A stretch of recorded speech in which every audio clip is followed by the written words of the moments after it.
Le bon malébélé awa na vie il faut autant en classe. Pardon. Frère une classe normale. Mais awa jusqu'au licence naï. Ah ok. Ah en termes il y a non c'est attends une classe de abani pena ba azu Zénith de Paris. Azu Bercy. Azu Olympia à Betiango. Akina yu arena. Assisi yu arena. Abani ba arena tout. Assisi ba arena tout après sa défense. A sauter classe T. OK. Je te ce qu'on ferait, yé attends une classe première, deuxième à sauter cinquième ba moko. OK. Cinquième à sauter yu arena. Ndena monde habité, faire sauter classe zonga nanu. Zonga na Bercy. Au sauter mondeni. D'après on a sauté ah oui. A sauter encore arena. À quoi arena? Ati mo yu arena. Ndo monde la benga habité, ozwa quitter.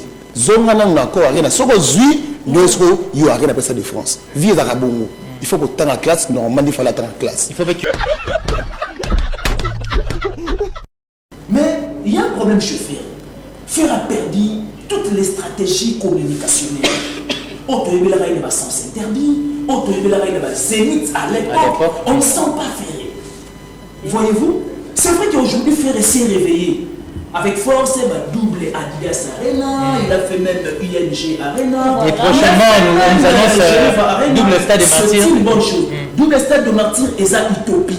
C'était simplement pour distraire le peuple congolais parce que Bazaki n'a fièvre, Bazaki n'a hémorragie, il y a Stade de France, il y a fallu. C'est une parenthèse que je vais faire ici rapidement. Challenge Ezali, disons, accord Arena. 20 000 places ou s'il faut aller au-delà, c'est 20 300. Une bonne chose. Maintenant, je me pose plusieurs questions autour de moi. Ferré a fêté 20 ans de carrière solo. Maintenant, ça, il y a 20 300.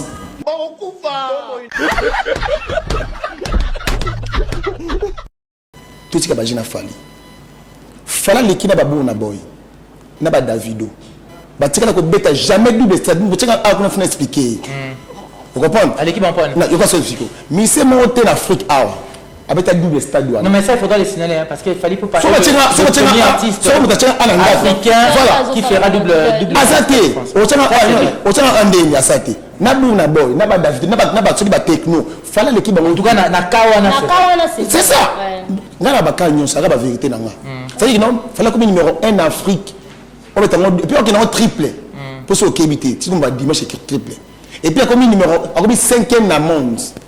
5e dans monde. C'est parce que ma tiré ma biso ba wara yo, ni bi mabe. So Charles Sogolo a vertige. Donc, on a 5e dans monde. Premier en Afrique. Il faut botter aussi. Et puis, on a aussi un soir on a aussi un pour que les cannes, le 20 août, on a marché le 23, donc il y a le 20. Donc il y a des avions. Donc il y a des avions. Non, c'est pas la supporters, va faire patriote, des avions pour que tu déjà pour toi, ça qui voilà. C'est-à-dire, et pas Falipe, tout qui est dans des avions. Exactement, non, c'est oui. Fallait un peu le pas. Pardon? Ça peut dire pas. Quand on joue foot, quand on joue Fali.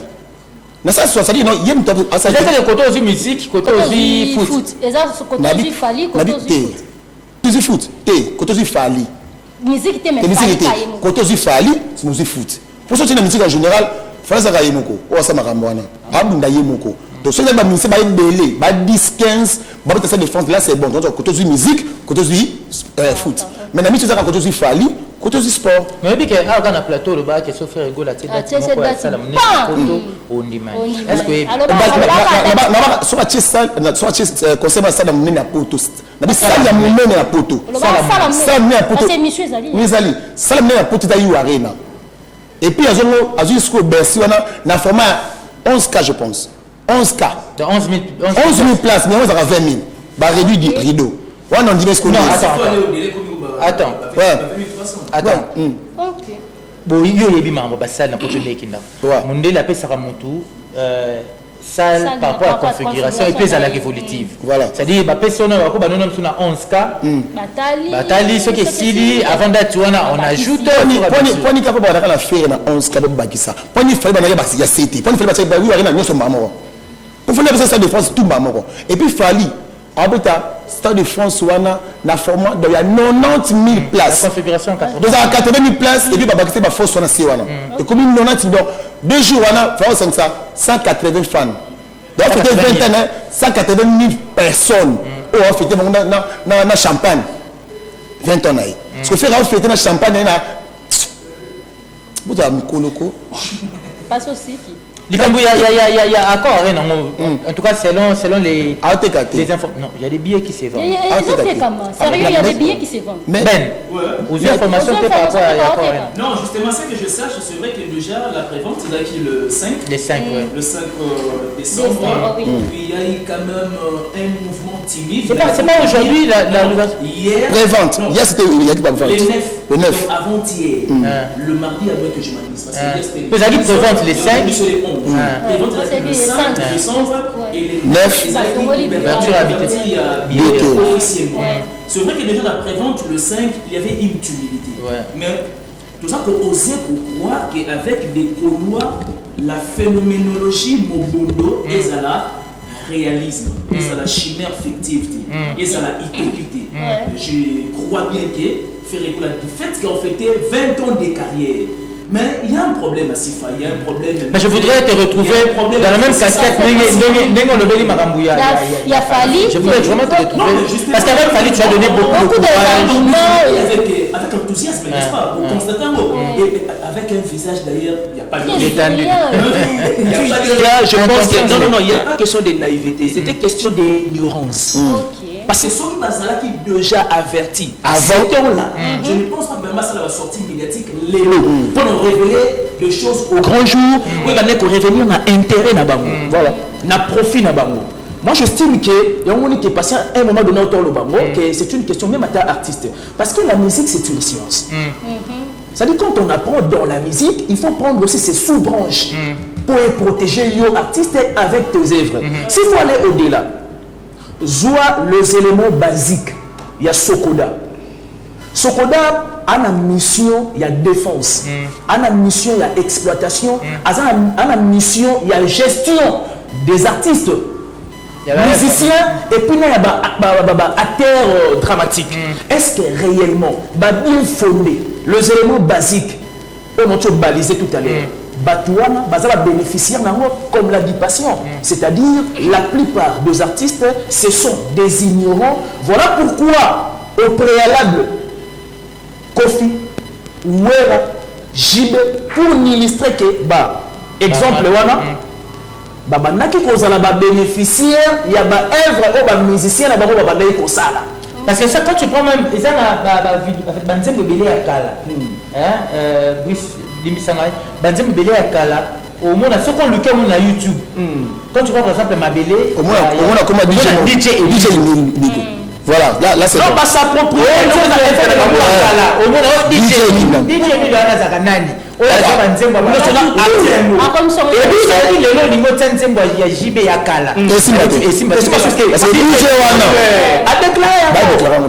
Mais non, essaye de réaliser cet aspect pétrin au bâtiment d'artiste ébélé. Moi, je pense bien que Sokoda Foualouka vraiment a joué rôle naïe. Il y a des artistes et musiciens, et puis auprès, il y a des acteurs dramatiques aussi. On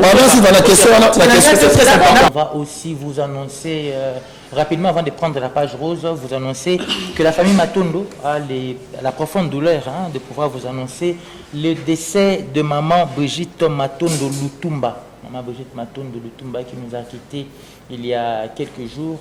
Alors nous pleurons avec la famille de maman Brigitte Lutumba qui nous a laissé, avec son homme qui reste inconsolable, vraiment très inconsolable. Certainement, nous allons y revenir pour pouvoir vous donner des plus amples détails en ce qui concerne les programmes, comment est-ce que les funérailles vont s'organiser. Nous compatissons avec tous les natifs de Barumbu, tous ceux qui ont fréquenté Barumbu, tous ceux qui ont connu maman Brigitte Matondo qui nous a quittés, une maman qui aimait être bien avec tout le monde. Malheureusement, l'Éternel l'a rappelé auprès de lui. Nous allons prendre aussi l'unique, je pense, l'unique page rose de la journée d'aujourd'hui. Bon, pour la journée d'aujourd'hui, mais nous aurons aussi, je voudrais d'ailleurs, une vidéo qui a été concoctée pour vous, et puis on reviendra justement pour continuer. Peut-être Merveille va ajouter quelque chose après la vidéo. Deuxième date du Stade de France. Stade de France, d'ailleurs c'est le 3 mai 2026. Une bonne chose, moi je pense que la question, surtout à honneur pas forcément des F-victimes, pas forcément de Warrior. collaborateurs de Fally Ipupa, pas forcément de ceux-là qui accompagnent Fally Ipupa dans la carrière solo. D'ailleurs, l'année prochaine, ça sera 20 ans de carrière.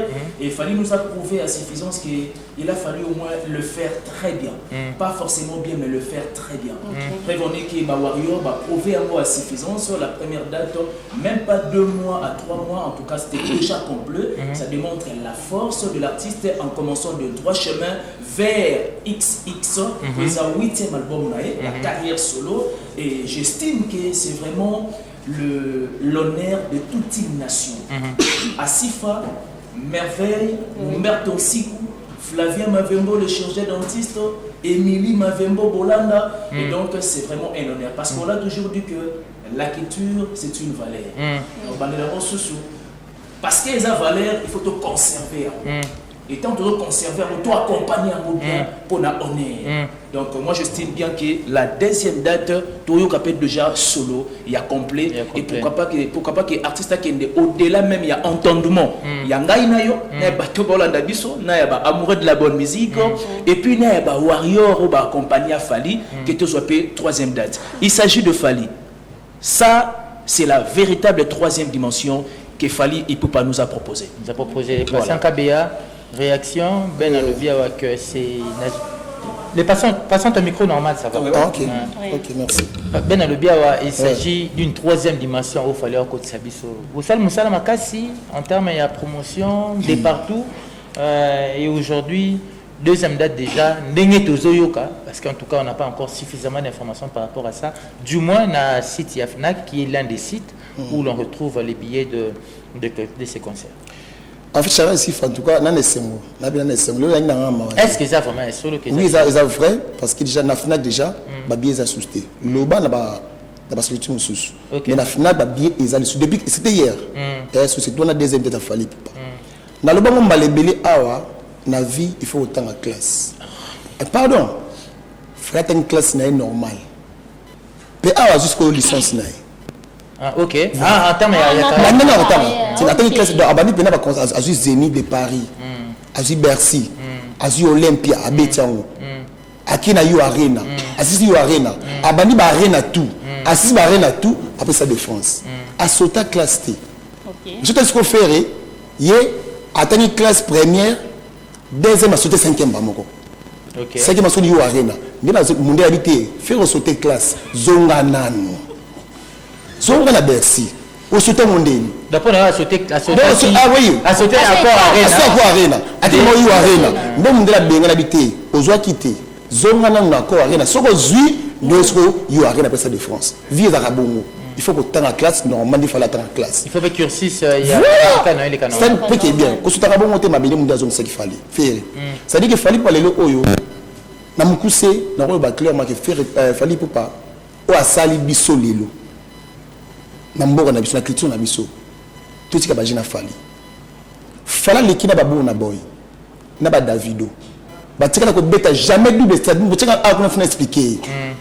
Vous comprenez? À l'équipe en point. Non, je pense que c'est mais c'est monté en Afrique avec un double stade. Non, mais ça, il faudra le signaler parce qu'il fallait pour parler de artiste africain qui fera double.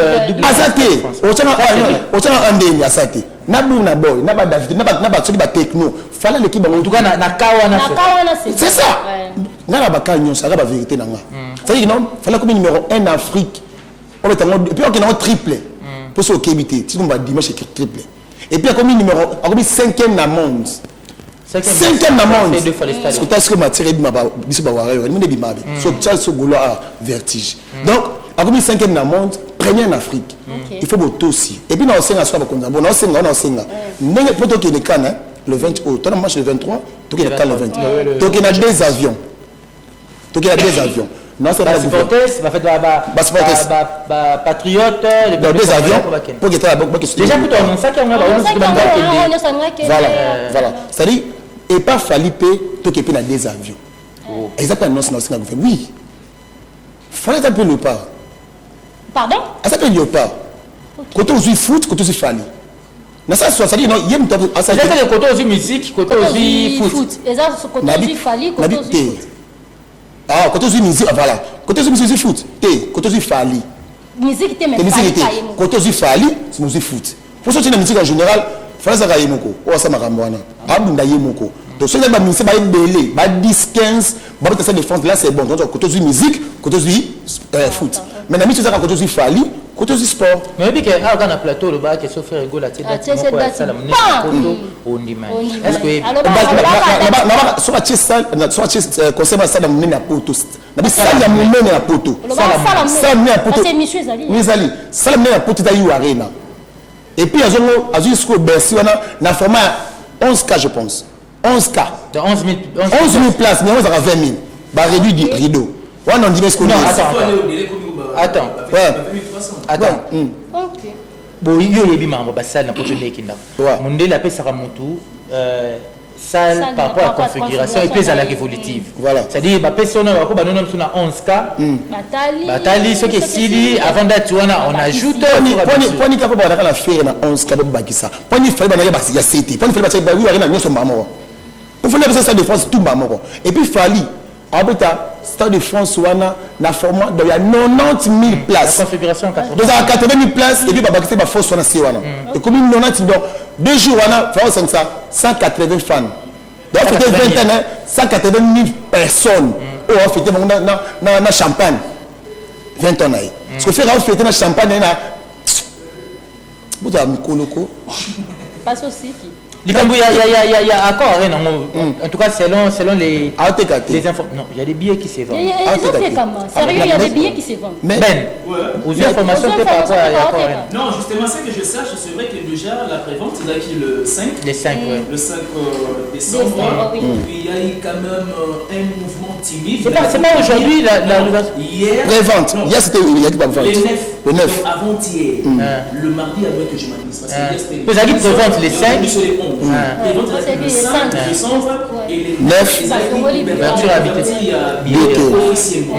C'est vrai que déjà la prévente le 5 il y avait une timidité mais tout ça pour oser croire qu'avec des Gaulois la phénoménologie Mobondo et ça la réalisme et ça la chimère fictive et ça la utopité je crois bien que faire écouter du fait qu'on fêtait 20 ans de carrière. Mais il y a un problème à Sifa, il y a un problème. Mais je voudrais te retrouver dans la même casquette. Il a fallu. Je voudrais vraiment te retrouver. Parce qu'avec Fali, tu as donné beaucoup d'arguments. Avec enthousiasme, n'est-ce pas? Pour constater avec un visage d'ailleurs, il n'y a pas de rire. Il n'y a pas de rire. C'est vraiment une valeur dans la musique congolaise. Ça, il faudra les marteler. C'est vraiment une valeur dans la musique congolaise. Le même frère qui conserve aujourd'hui la rumba au débat avec l'originalité de l'authenticité. Le même frère. On sent en frère et il respire la rumba au débat. Mais il y a un problème chez frère. Frère a perdu toutes les stratégies communicationnelles. Auto il y a sens interdit, auto il y a zénith à l'époque. On ne sent pas frère. Voyez-vous? C'est vrai qu'aujourd'hui frère s'est réveillé. Avec force, il va doubler Adidas Arena, il a fait même UNG Arena. Et prochainement, nous annonce double stade de martyrs. C'est une bonne chose. Double stade de martyrs et ça utopie. C'était simplement pour distraire le peuple congolais parce que Bazaki a fièvre, Bazaki a hémorragie, il y a Stade de France, il y a fallu. C'est une parenthèse que je vais la faire ici rapidement. Challenge Ezali, disons, accord Arena. 20 000 places, ou s'il faut aller au-delà, c'est 20 300. Une bonne chose. Maintenant, je me pose plusieurs questions autour de moi.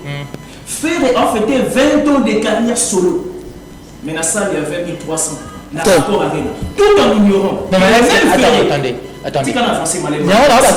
Est-ce que fêter 20 ans de carrière oblige un format ou encore 20 ans n'est pas 20 jours. 20 ans n'est pas 20 mois. Les mêmes faits. La génération actuelle a une expression Mobondo. Tout ça, on a français. C'est le popularisme. C'est-à-dire, prouver qu'ils sont à suffisance. Ou soit tu es peut-être même sous stade d'Apoto, il y a eu peut-être pour parler à Béni. Zoma dans le stade de martyrs. Proposer une chose au stade de martyrs où ils sont vrais, où ils sont illusoires. on aime bien faire, mais il n'a qu'à faire des choses professionnellement pour carrière et accompagner vraiment on a pas mérite.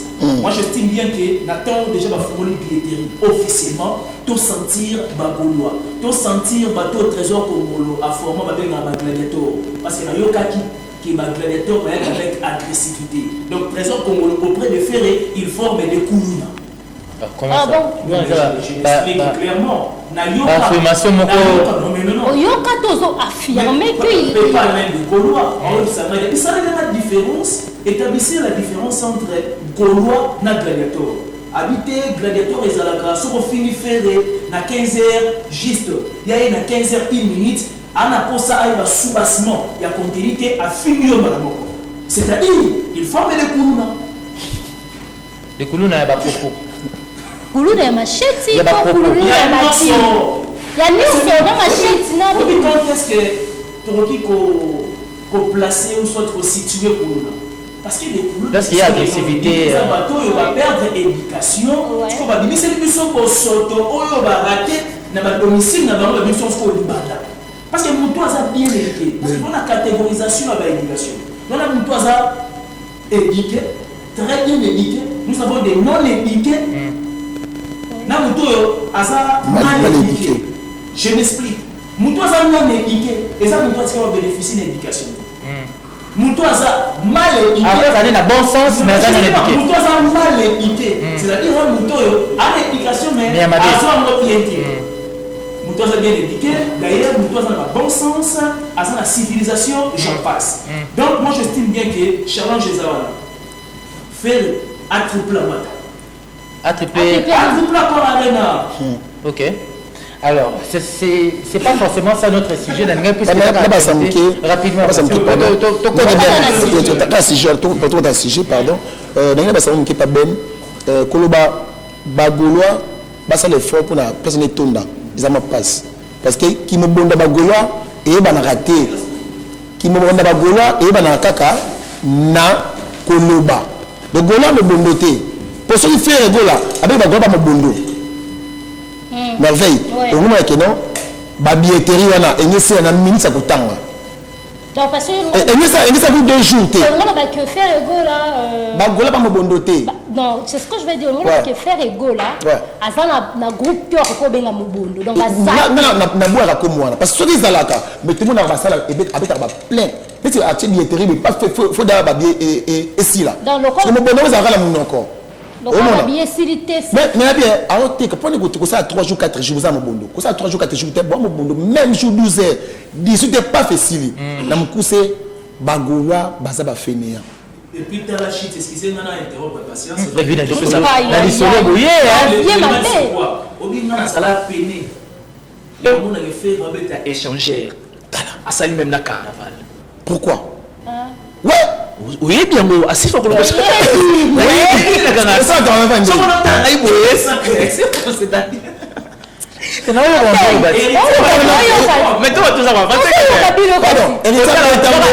Et puis, la festival.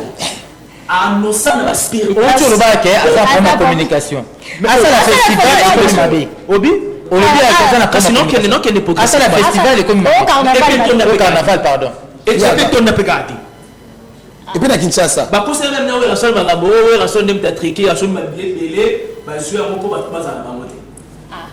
On est ça, bah, il y a 15 il y a donc, moi, j'estime bien qu'il fera beaucoup de boulot, il y a aussi la carrière, et puis, il y a tout pour accompagner. Il fallait, c'est pas pour autant aussi qu'il fallait atteindre les. Je sais pas, dans le barreau toujours, dans le limite que Yémo, il fallait se retourner, est-ce que c'est comme il y a qui n'a commis. Lui aussi, il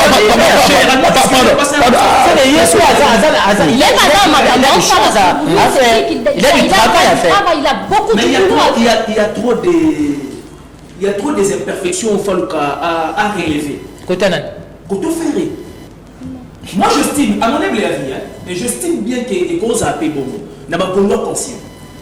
Faire léger les pressions, dans le bas de plaisir, il faut dire ça la musique, peut-être il a une belle voix. C'est pas peut-être, il a une belle voix. Il a une belle voix, ouais, solo, c'est vrai. Une belle voix, tout côté la tranche, sur maman. Une belle voix sans émotion. Mais. Une belle voix sans sensation. Oui, Rabin cher des poules, les arabes pour rien. Eh ben, erreur. De rien, oui, Rabin cher des poules. Oui, quand tu l'as arrêté, non, ouais. Oui, Rabin cher des poules. Tu veux ramener l'eau, arrêtez la langue à des nuances. On dit bien, quand on a même arrêté, oui, c'est vrai, faire des nuances. C'est vrai que c'est sans émotion, sans sensation. Parce qu'il fallait, au moto que l'élo, ses exploits, et comme ça est victime d'un mauvais chanteur, par ignorance. Le même fallait. Sotamboli dans la ville de Kinshasa, même en Afrique, à Sifa, parce que tu as ces droits en tant que journaliste, tu peux quand même faire tout. Et tu remarqueras qu'il fallait atteindre une dimension inimaginable. Il y a des côtés à battre. Et puis ça n'a pas si des Gaulois prennent plus le temps. Il y a un Fali qui est un artiste de Babou. Mais pardon, pardon. Tant qu'on dit que non fait pardon. En effet, c'est tant qu'on dit que fait rigolo là, Aza, Anna belle voix, ni ba balo barat, belle voix. Ce qu'il fallait aller dans le fallait mi santé, am ta poussou. Fallait docteur. Ah mais c'est faire un chanteur, fallait des musiciens. Bakoma, on était tout la pessi baron. Donc faire un chanteur, faire un musicien. Il faut pas que chanteur interprète. Merci. Donc faire un chanteur. Bon. Parce que c'est que je sais, il y a une nuance entre être chanteur et musicien. Être chanteur, c'est celui qui chante, qui utilise sa voix. Être musicien, c'est au-delà de. En fait, Moutou a donné sa voix accompagné par instrument et musique. C'est ça, c'est-à-dire qu'il n'y a pas de signe arabe. Bref. Tu vas faire rigolo, on a belle voix. Belle voix. C'est le courage dans le courage. On a posé le coin triplé, quadruplé, cinquuplé. C'était pas le sujet. On va prendre quelques questions rapidement. Chers téléspectateurs, nous avons quelques questions qui vont englober le sujet d'aujourd'hui. Là, c'était pas le sujet, on était un peu dans l'actualité. De passer par l'actualité, c'est notre devoir de vous informer chaque jour. Les questions sont, mais la première question est, est-ce que l'artiste congolais vit de ses œuvres? Et la deuxième question est, comment lutter contre la piraterie musicale en RDC? Pour citer, nous avons à quand la création de l'industrie musicale en RDC? Et ce sera sur ces questions que nous allons nous atteler, Charlie, la Sifa et Patient, Ben. Ce sont ces questions que nous allons marquer aujourd'hui. Non, je pense que tout le monde patient aussi. Parce que est-ce que les loyaux, artistes congolais, parce que cette question, vous sortez M. Chou. Nous avons connu l'époque de 2000, en tout cas dans les années, depuis les années 2000, où la vague des orchestres vraiment, on appelle ça orchestre tel, on appelle ça album musicien. On a connu ça avec JB Piana, on a connu ça avec Wilronson, avec Kofi Olomide, on a connu ça, bon, de reste mémoire, hein, Papa Wemba en tout cas, Emene aussi. Oui, Emene a donné l'album, il y a musicien. Mais comment on a quatre pochette album, comme auteur-compositeur, ça sera toujours ce que ça pour la musique à maison mère, oui, ce que ça pour la JB Piana, pour la BCBG, JB Piana. Est-ce que les artistes bango moko, na banzembo bakoma, banzembo bayemba, est-ce que va bénéficier en tout cas non, ba bénéficier non parce que ce que moni auto ba razem bika simpla que non, surtout dis ka wera. Asala ba après ça album ba misa ba banzembo. Donc album fait la privita imana, fait victime d'amour. Bah c'est belé. Et non, faut que ça soit Denzembo. Oui, à Denzembo. Victime d'amour. Ouais. C'était ça. Ouais. Bah je dis pas ça bango. Ça dit bango aux ans 14 ça moto par exemple, et pas wera. Mais a commis album du groupe. Mais il est auteur compositeur Wilronson. Ça dit non, il est un générique, il s'appelle pas Bila. Ça dit banda compositeur Wilronson. Monsieur bango moko au commis. J'étais ça. Il y a en tout cas. Ba monsieur bango moko ba bénéficier nango te. Ça dit il moko wera, c'est pas simple. Tout ça Fabregas par exemple. Fabregas a pris si ba musicien album du groupe. Fabregas, fallait pour faire après cet album du groupe. Et pas faire un album du groupe. C'est en cours. Code 16 bébé bomba. Encore 16 messages. Après ça va avoir après ça 2025 c'est bon. Ça dit mais si nous doit Fabregas exemple simple. Après si ba musicien ba nzemu, to wera, to gina, c'est en général. Musicien a commis à IMB. mais à récupérer le système n'a été à bénéficier d'un côté mon temps bénéficier d'un grand leader et mon co il y a mon ok mon temps embeli Didi Kinwani après ce jour comme Didi Kinwani mais yo mo nze muna yo ba eza œuvre na yo et côté kama yo ça tout mais ti de ba bénéficier d'un côté il y a mon brigade Sabati afunda ka wera. Ok. Ah, ça oblige à funda badiko ngana abandi ngako funda wera pona banzembu nanga. Bon, alingaka funda ratembo. Aga funda ndo pona sele pa alobango. Tout le monde me souvent bakanda ba musosela sika wera. Et ça pona bloc wana. Donc ba droit na bango bazwa ngote. O ma okiza mabesiko. C'est pas kofi pe ba misien na yaka. Oui, bazwa pété. Ça y est souvent on ko funda ba musicien. Est-ce que ça une naïveté te ben ma fembo? Est-ce que ça qui naïveté? Là déjà je pense que non, il y a pas question de naïveté, c'était question d'ignorance. OK. Parce que ceux qui sont déjà avertis avant là, je ne pense pas que ça va sortir médiatique pour nous révéler des choses au grand jour, pour nous revenir à intérêt na bango, voilà, na profit na bango. Moi j'estime que il y a un moment qui est passé à un moment donné autour le bango, que c'est une question même à ta artiste, parce que la musique c'est une science. C'est-à-dire quand on apprend dans la musique, il faut prendre aussi ses sous-branches pour protéger les artistes avec tes œuvres. S'il faut aller au-delà. Zoua les éléments basiques, il y a Sokoda. Sokoda a une mission, il y a défense. A une mission, il y a exploitation. A une mission, il y a gestion des artistes, musiciens et puis il y a acteurs dramatiques. Est-ce que réellement, bien fondé, les éléments basiques, on a balisé tout à l'heure. Batouana, bazala bénéficiaire comme l'a dit Patient. C'est-à-dire, la plupart des artistes, ce sont des ignorants. Voilà pourquoi, au préalable, Kofi, Ouera, Jibe, pour illustrer que, exemple, wana, naki kozala ba bénéficiaire, il y a ba œuvre, ba musicien, na ba bandai kosala. Parce que ça, quand tu prends même, ils ont la banzem de belé à Kala. Limisanga banzem belé à Kala au monde ce qu'on le cas on a YouTube quand tu vois par exemple ma belé au monde a comme DJ voilà là c'est non pas s'approprier au monde DJ ni dans la kanani o la banzem ba comme ça et puis le niveau tsanzem ba ya JB ya Kala et c'est parce que DJ wana a déclaré déjà. Maintenant, essaye de réaliser cet aspect pétrin au Batsa d'artiste ébélé. Moi, je pense bien que Sokoda Foualouka vraiment a joué rôle naïe auprès. Il y a des artistes et musiciens et puis auprès, il y a des acteurs dramatiques aussi. Pardon, si dans la question, c'est très important. La question là, pardon. Piraterie. Piraterie. Faire pour lutter la piraterie na RDC. C'est une question de la rigueur. Ben pardon. La question c'est la liboso moi tu mission moko lelo je pense Ritu Atanabe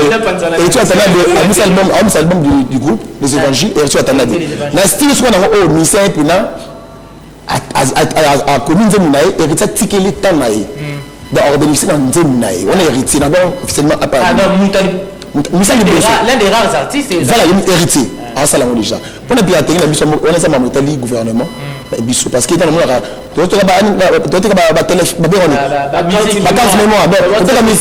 chansons 20 chansons donc faire égo la quotidienne voilà peut-être on dit 100 francs voyez parce que sur la toile na tolika manzela vous va bango parce que moi quoi c'est piraterie parce que si on a 1000 francs là 10 chansons la montagne 50 balles ouais donc pour nous composer c'est pas bien mais je suis sûr et certain exemple botiko énuméré tout à l'heure eza na ba règlement d'ordre intérieur ya Sokoda mais seulement eza né appliqué alors en tout cas merci beaucoup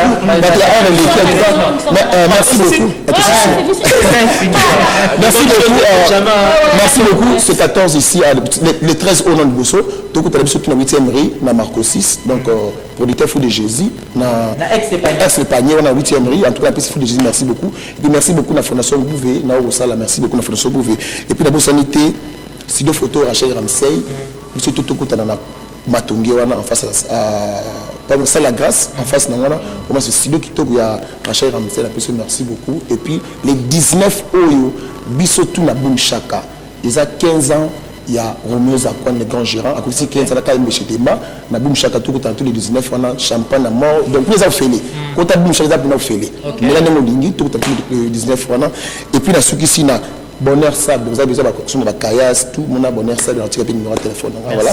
La suite, c'est King Mobutu. King Mobutu, la bière de la République. King Mobutu. Merci beaucoup. Merci surtout à ceux là où va protéger. Et pardon, la suite, c'est tous les warriors, tous les warriors, les 14 euros. La marche, santé pour l'anniversaire. De santé et de soutien. Anniversaire en famille pour pas, comme les 14, tout le monde surtout dans Central, si Bandal, en tout cas, merci de m'avoir réuni. Rapidement. Merci beaucoup, surtout à vous, d'avoir pensé à nous, Tomé Tamasolo à Culture, et merci aussi également à les chirurgien dentiste par excellence Flavien Mavembo, qui nous suit à ces moments, dans Avenue de la Justice, dans la Canine. Donc, merci aussi à Maman Émilie Mavembo, la femme forte. Merci à mon père Tonsikou, un pauvre qui prend des riches en charge depuis Luxembourg. Pauvre, il y a un pauvre, mais je crois que riche en charge. Depuis Luxembourg, le père de jeu de pied, Simon Mavembo le meilleur, couple social Alphonse Massakouba et mère Patience Massakouba, Roni Niké, les frères et amis. Depuis Afrique du Sud, je vous salue. Merci. Et merci beaucoup. Merci beaucoup à ta mère. Merci Charlie Assifa. Merci à vous, chers téléspectateurs, de nous suivre chaque mardi, chaque jeudi. Nous allons encore vous promettre qu'on va se retrouver le mardi, comme d'habitude, à partir de 9h30 pour le compte de la société. Merci beaucoup à Joe Brice. Merci à Djibril. On va se retrouver le mardi prochain avec le même plaisir. Portez-vous bien, excellence. Bye bye.